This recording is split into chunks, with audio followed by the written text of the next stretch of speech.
Hello viewers, আসসালামু আলাইকুম। সবাইকে ওয়েলকাম জানিয়ে নতুন আরও একটি এপিসোড শুরু করছি। আজকের আয়োজনে থাকছে সুইস রোল কেকের রেসিপি। তুলতুলে নরম শুধুমাত্র এই কেকটি ফ্রাই প্যানে তৈরি করেছি। কোনো ধরনের কেক মোল্ড ছাড়া শুধুমাত্র ফ্রাই প্যানে মাত্র 15 মিনিটে কিভাবে এই কেকটা তৈরি করতে পারবেন চলুন দেখে নিই। কেক তৈরির জন্য প্রথমে লাগছে ডিম, আর এখানে আমি 2টি ডিমের সাদা অংশ নিয়েছি। আর ডিমটা যদি নর্মাল ফ্রিজে থাকে তাহলে 30 মিনিট আগে নামিয়ে রাখবেন, কারণ ঠান্ডা ডিম দিয়ে কেক ফুলতে চায় না। এবার একটা ইলেকট্রিক বিটার দিয়ে আমি ডিমের সাদা অংশটাকে কিছুক্ষণ বিট করে নিচ্ছি। ডিমের মিশ্রণটার মধ্যে যখন একটু ফেনা ভাব দেখা যাবে তখন এখানে অ্যাড করে দেব চিনি।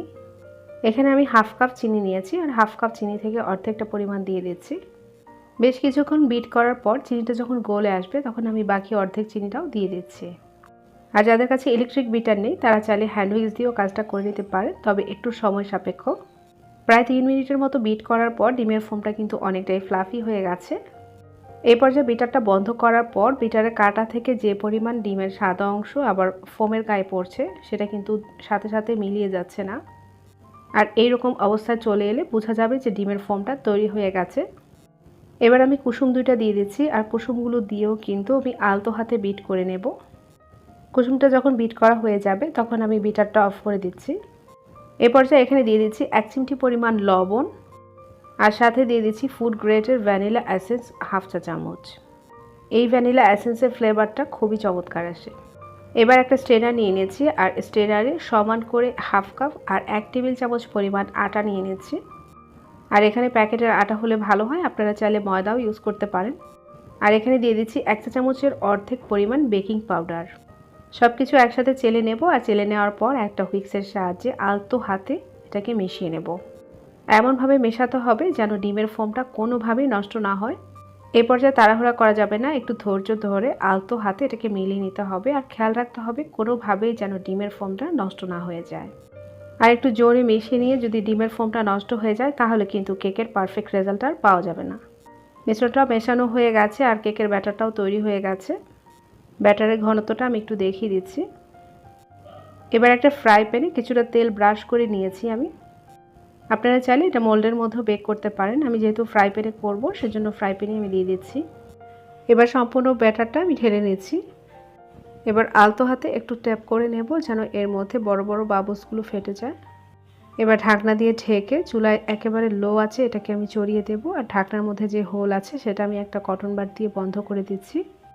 একেবারে লো আছে এটাকে আমি 15 মিনিটের মতো জাল করে নেব। এর মধ্যে একবারের জন্য ঢাকনাটা খোলা যাবে না। এবার একটা টুথপিক দিয়ে চেক করেছি, টুথপিকটা সম্পূর্ণ ক্লিন এসেছে, তার মানে কেকটা তৈরি হয়ে গেছে। আর যদি টুথপিকটা ক্লিন না আসতো তাহলে আরও 5 মিনিটের মতো জাল করে নিতাম। এবার একটা স্প্যাচুলার সাহায্যে আমি কেকের নিচের অংশটা একটু দেখিয়ে দিচ্ছি এটা কতটা পারফেক্ট হয়েছে। আর কেকটা মোটামুটি ঠান্ডা হয়ে এলে এবার আমি একটা বাটার পেপারের মধ্যে নিয়ে নিয়েছি। একেবারে গরম থাকা অবস্থায় এটাকে উঠাতে যাবেন না, এতে করে এর স্কিনটা কিন্তু প্যানের গায়ে লেগে যায়। এবার বাটার পেপারের সাহায্যে এই কেকটাকে আমি একটু ফোল্ড করে নিচ্ছি। আর এটাকে ফোল্ড করে আমি 20 মিনিটের জন্য নর্মাল ফ্রিজে রেখে দেব, এতে করে এই কেকটা কিন্তু অনেকটাই সেট হয়ে যাবে। ঠিক 20 মিনিট পর আমি কেকটাকে আবারও নামিয়ে নিয়েছি, আর এবার বাটার পেপারটা খুলে নিচ্ছি। কেকটা কিন্তু অনেকটাই সেট হয়ে গেছে। তো এবার আমি এই রোলের ভেতরে একটু নিউটেলা লাগিয়ে নেব। আপনারা চাইলে জ্যাম, জেলি বা নিউটেলা দিয়েও এটাকে রোল করে নিতে পারেন। আর এই নিউটেলাটাও আমি নিজের হাতে তৈরি করেছি। একেবারে সমানভাবে আমি নিউটেলাটাকে ছড়িয়ে দিচ্ছি, আর পরিমাণে কিন্তু অত বেশি দেওয়া যাবে না। আর সম্পূর্ণ নিউটেলাটা লাগানোর পর এটাকে আবারও আমি রোল করে নেব। এটাকে আবারও আমি বাটার পেপারের সাহায্যে রোল করে নর্মাল ফ্রিজে রেখে দেব 1 থেকে 1.5 ঘন্টার জন্য। আর এই সময়ের মধ্যে কিন্তু এটা সেট হয়ে যাবে। ঠিক 1.5 ঘন্টা পর এটাকে আমি আবারও নামিয়ে নিয়েছি। এবার বেকিং পেপারটা খুলে নেব, আর এই সুইস রোল কেকটা কিন্তু সেট হয়ে গেছে। এবার একটা ধারালো ছুরির সাহায্যে আমি কেকটাকে স্লাইস করে নিচ্ছি। সেই সাথে তৈরি হয়ে গেছে দারুণ মজার সুইস রোল কেক। আর কেকটা কতটা স্পঞ্জি হয়েছে এটা একটু কাছ থেকে দেখিয়ে দিচ্ছি। এত অল্প উপকরণ দিয়ে এত মজার একটা সুইস রোল কেক তৈরি করা যায়, আপনারা একবার হলেও ট্রাই করে দেখতে পারেন। আর এই তুলতুলে নরম কেকটা ছোট বড় সবাই ভীষণ পছন্দ করবে। ভিডিওটি যদি ভালো লেগে থাকে কিংবা কাজে লেগে থাকে তাহলে অবশ্যই চ্যানেলটাকে সাবস্ক্রাইব করে পাশেই থাকবেন। পাশে থাকা বেল আইকনে ক্লিক করে রাখবেন, এতে করে নতুন নতুন নোটিফিকেশন আপনারা সব পেয়ে যাবেন। আবারও দেখা হবে নতুন কোনো রেসিপিতে ইনশাআল্লাহ। আজকের মতো এখানেই বিদায় নিচ্ছি। আল্লাহ হাফিজ।